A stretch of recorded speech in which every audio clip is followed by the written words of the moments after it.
Hey everybody, it's Jonathan here.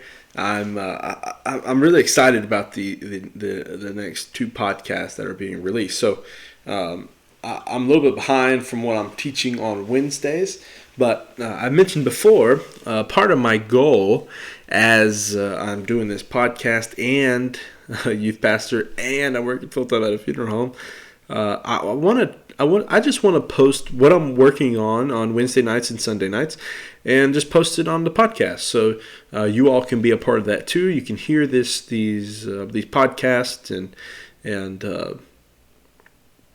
anybody who would like to hear them can hear them. So what I'm working on in this podcast and the one to follow this podcast is a sermon series that I've been preaching on Wednesday nights and talking about fear in the month of October. So that's what we're talking about is fear. The fear replacement, replacing it with Him. All right, and we'll get into all that here in just a second. I've got the PowerPoint and everything that goes along with it, and I think this will really help you understand fear and understand how to overcome your fear through the fear of God. So that's what we're going to be talking about in this podcast. So let me pray, and I'll go ahead and play the intro music. Dear God, we thank you so much for this day. Lord, I pray for everybody that listens to this or watches this. Lord, I pray that you impact them in just a mighty way. God, I pray that you'd help us to deal with our fears. Lord, help us to live fear-less lives, Lord, to where we fear the things of this world less, Lord, but we fear you more. So, God, I pray that you just make that clear to us and open up our hearts and our minds and our souls to make sure that you are the only one and the only thing that we fear in this world. And God, I just pray for the impact this message could have being online, Lord. And I just ask all this in Jesus' name. Amen.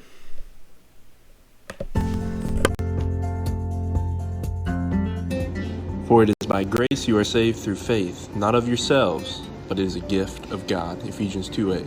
Welcome to Grace Bond Ministries.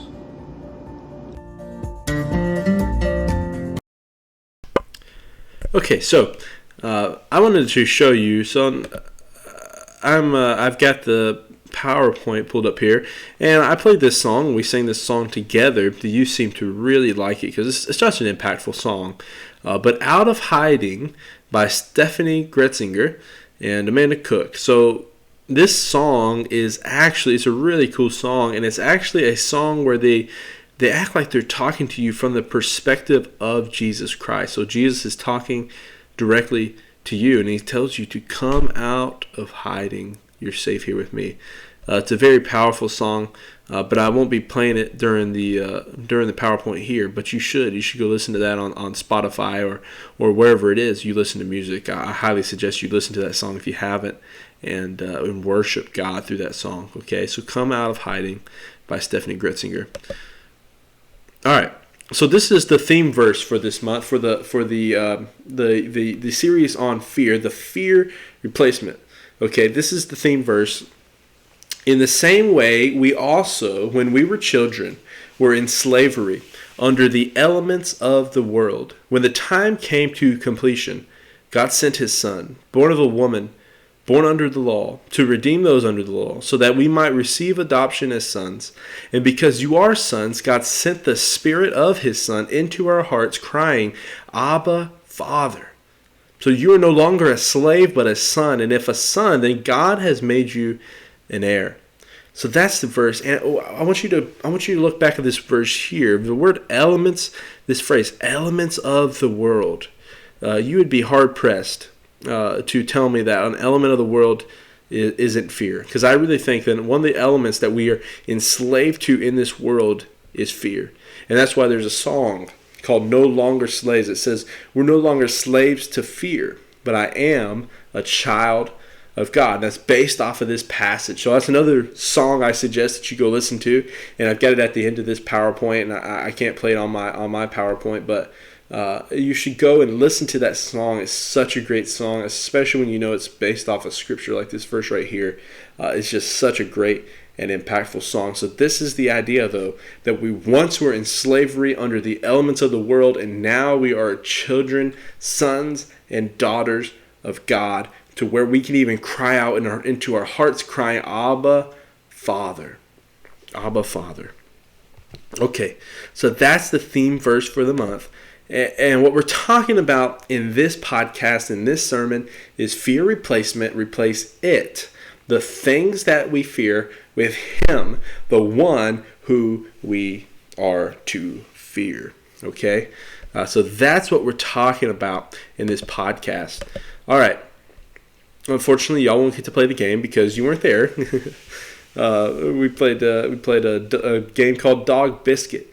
So if you want to know more about that, you just have to ask me later. But long story short, we moved dog biscuits with our mouth without eating them, even though we did have one teenager did eat one. But we won't talk about that. So fear replacement. Replace it with Him. Okay. Cool.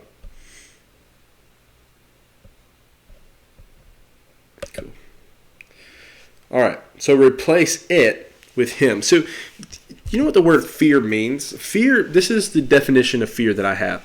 An unpleasant emotion caused by the belief that someone or something is dangerous, likely to cause pain, or a threat.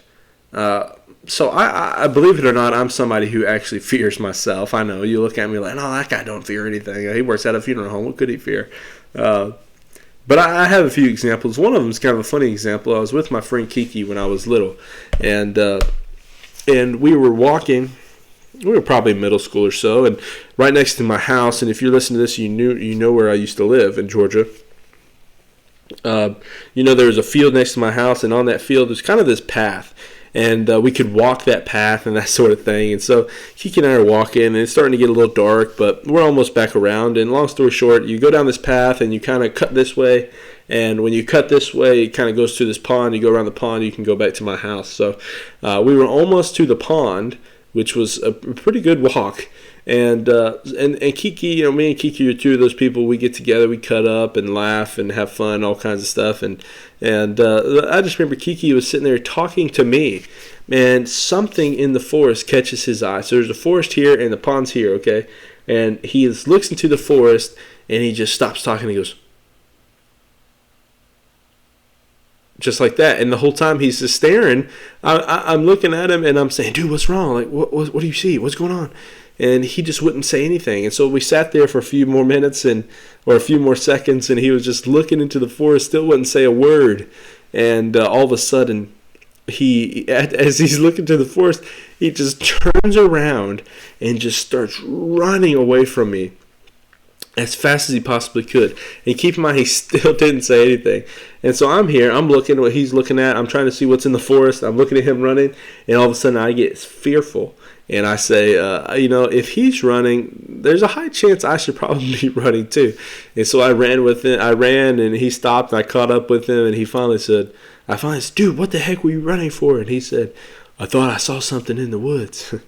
What a crazy story. But I really did. I had fear in that moment, just not knowing. It was fear of the unknown in that moment, and the darkness, and all sorts of stuff. I had fear in my life, and I've had other fears too, like speaking. I used to have a fear of speaking in front of people. I still, every once in a while, I get a little nervous when I speak in front of people, or I get a little fearful about speaking in front of people. But before, it was a whole different thing. I was just scared to get up and speak in front of people. Not that I didn't think I could do it. It's just just an intimidating thing to get up and stand in front of people and talk to all these people as they're listening to you and doing all this stuff. And I also used to get so scared about tests and grades. I was this close to having a full-on panic attack studying for my Greek final, because if I would have failed it, I would have failed the class. And I was listening to Greek songs. Greek was my life for those last 2 weeks, and just studying and studying and studying and studying and studying for that final. I was so frightful. And I also used to have a fear, I still do have a fear of telling people some things that they just don't want to hear. Those are hard conversations to have, that fear of confrontation. So those are hard conversations to have. But my biggest fear that I regret all the time, that I still deal with now, is sharing the gospel. I get so fearful when the Lord tells me, Jonathan, you need to share the gospel with this person. Jonathan, you need to pray with this person. Jonathan, you need to do this. And I get fearful when God's the one telling me to do it. God's not going to tell me to do something and put me at risk, at least in a fully spiritual sense. Sometimes He'll tell you to share the gospel with in places where you would be, your life might be at risk. But God's got you one way or another, whether in life or in death. But I discovered the key to fear. And the key to fear is that I needed a fear replacement. Long story short, I needed a fear replacement. And what I needed to do is I needed to replace the thing that I fear, with God, the one who I fear. I need a fear replacement. Why? Because when I fear God, I glorify God. And when I glorify God, God blesses me. Just by blessing God, I get blessed through that. It's just an awesome phenomenon to know and to experience. And just, if I work to glorify God in all that I do, there's this longing in me that just is at peace with glorifying God. So I replace the thing that I fear, with Him, the one that I fear. And I discovered many things like people like us fear in this life. Anxiety, worry, fear of missing out with family or friends, or fear of missing out of other things. Even silly fears about dinner plans. What am I going to eat for dinner? And one of the biggest fears is about death. People want to avoid death and don't talk about it, don't face the reality of death or whatever it is, because they're scared of death. They're fearful of death.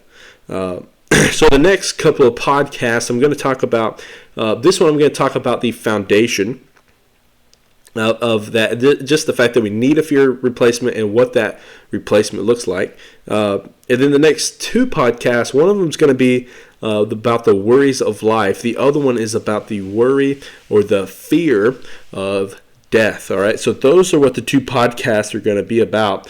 But like I said, tonight we're going to deal with the foundation that we all need a fear replacement. We need to replace the things that we fear, with Him, the one who we are to fear. And it's a difficult topic, but lucky for us, Jesus addressed fear, the fear of God. What is it? What is the fear of God? How do we fear God? He addressed it in a parable in the gospel. So before I do that, though, I want to read and explain a short verse from Proverbs that is the key to understanding the importance of fearing God. All right, so this is my favorite verse. In Proverbs, chapter 1, verse 7.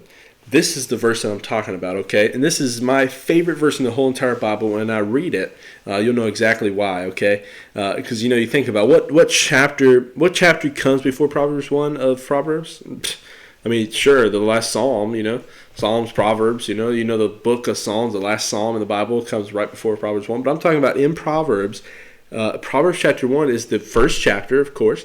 But in verses 1 through 6, it's kind of a description of what to expect. And then verse 7 is really the start. Now, a proverb is basically these wisdom sayings, and verse 7 is really the start of those wisdom sayings, okay? And so verse 7 is the start, and this is what verse 7 says. It says, "The fear of the Lord is the beginning of knowledge. Fools despise wisdom and discipline." So the beginning of knowledge, of living for the Lord, the beginning of knowledge, it's the beginning of knowledge of knowing how to live for God, knowing and being confident in life and in the afterlife.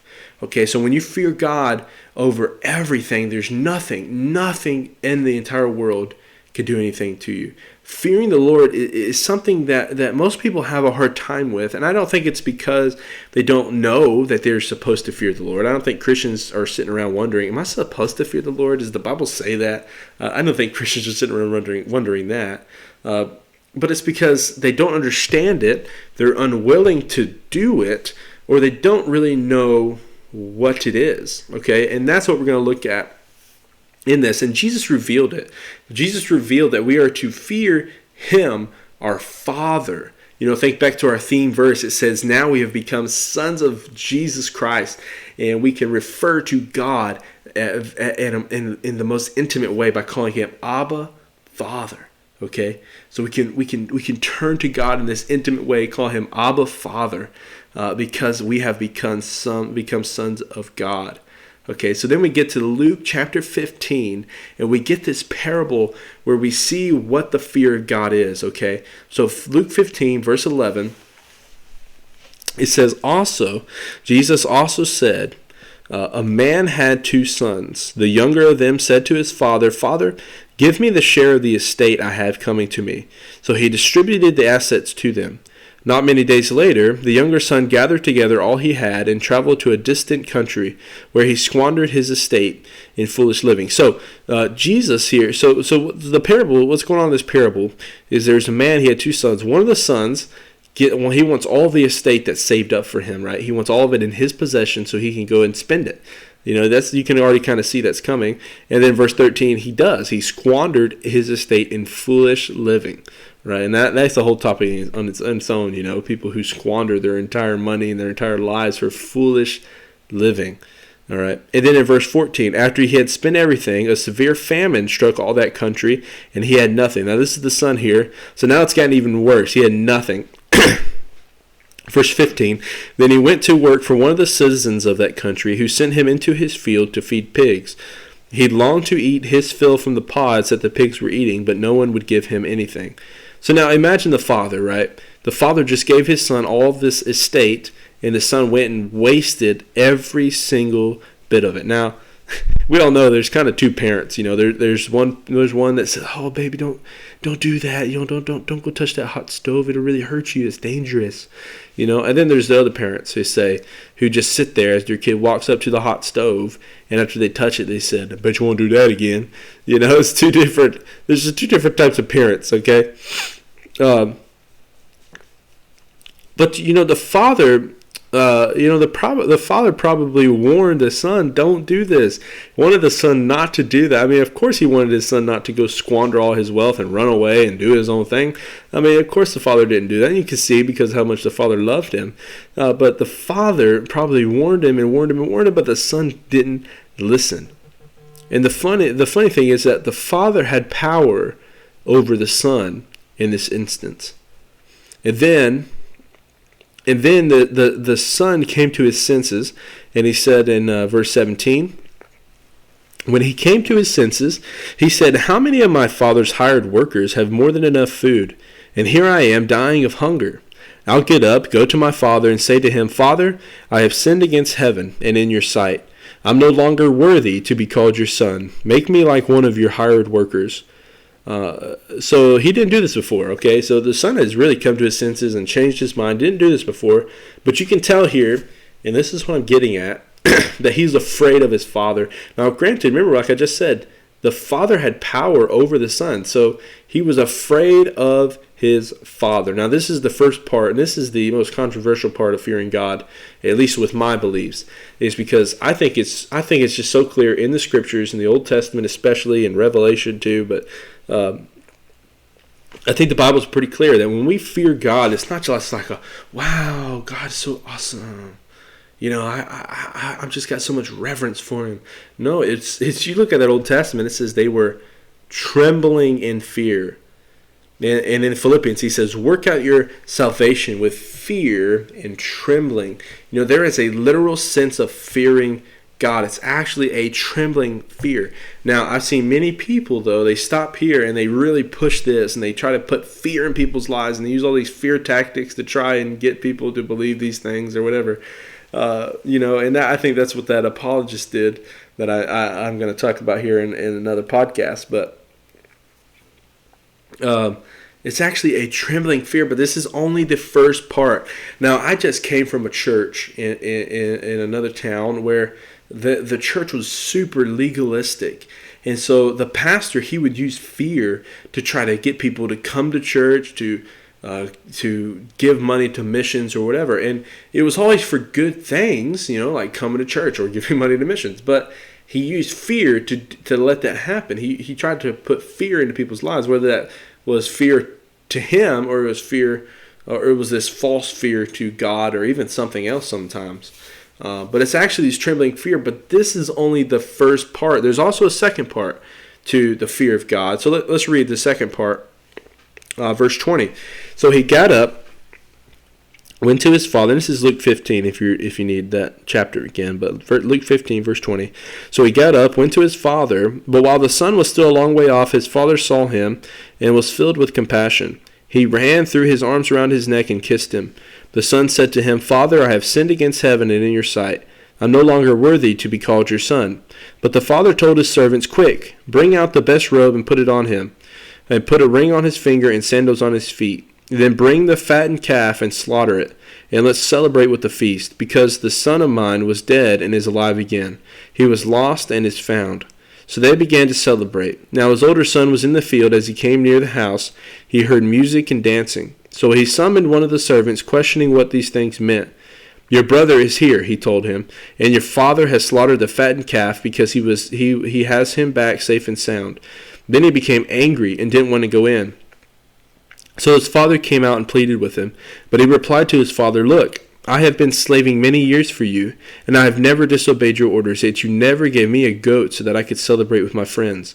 But when the son of yours came, he who has devoured your assets with prostitutes, you slaughtered the fattened calf for him. Son, he said to him, you are always with me, and everything I have is yours. But we had to celebrate and rejoice because this brother of yours was dead and is alive again. He was lost and is found. So keep in mind, the father had power over the son. The son was fearing the father, but the father used that power of his to love. You remember in Philippians chapter 2 in the last podcast when he says, adopt the same attitude as that of Christ Jesus, who came in humility. He manifested God. What is God like? We look at Jesus, and Jesus came manifested as a servant. An obedient servant who lived a life all the way up to death. He was obedient even unto death. So this is it. That fear replacement.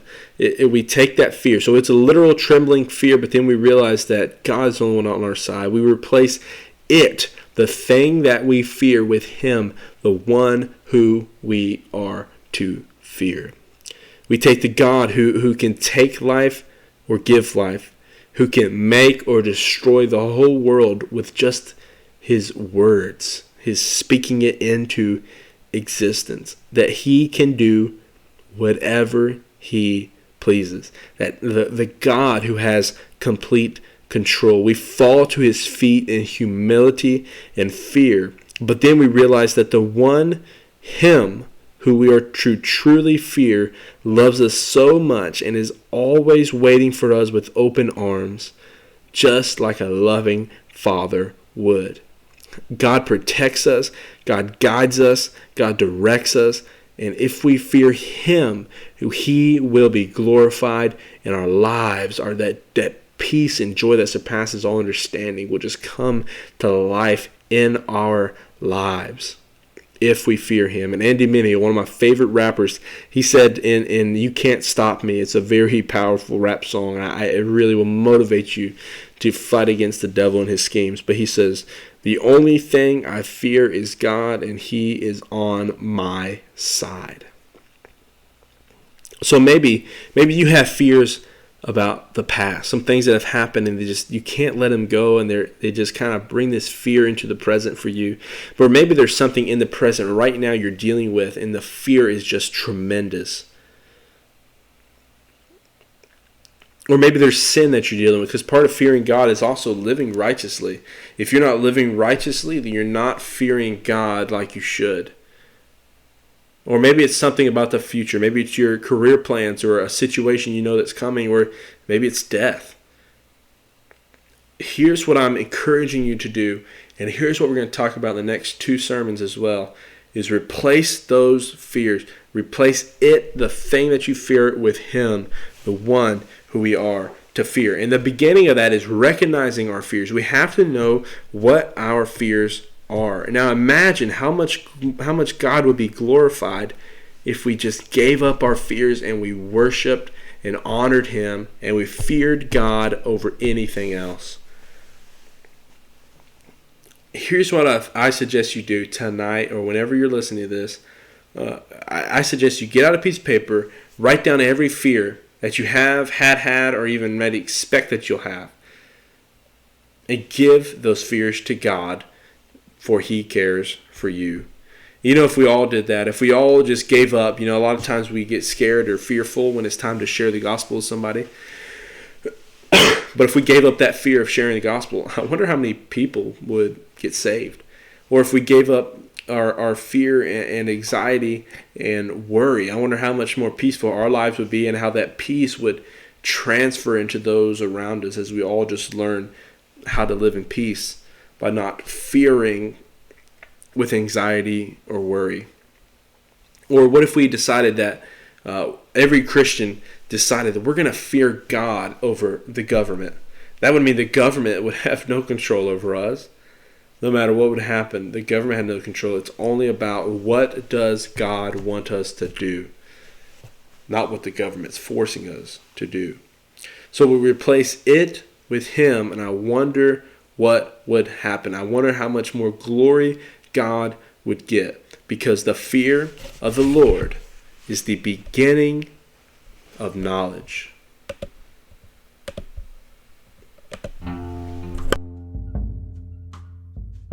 Thank you so much for watching the Grace Bond Ministries podcast or listening to the podcast.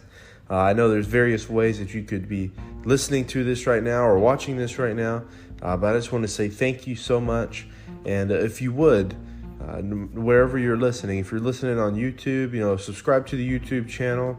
On podcast, please leave a 5-star review and write a little thing in there. If you're on Facebook, leave a comment. Let me know how this impacted you, or even any other questions or comments or concerns you may have. And also, if you have an idea or you have something you'd really want to talk more deeply about, you can always email me at gracebondministries@gmail.com.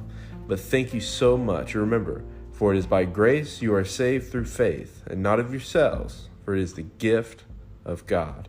Thank you for listening to Grace Bond Ministries.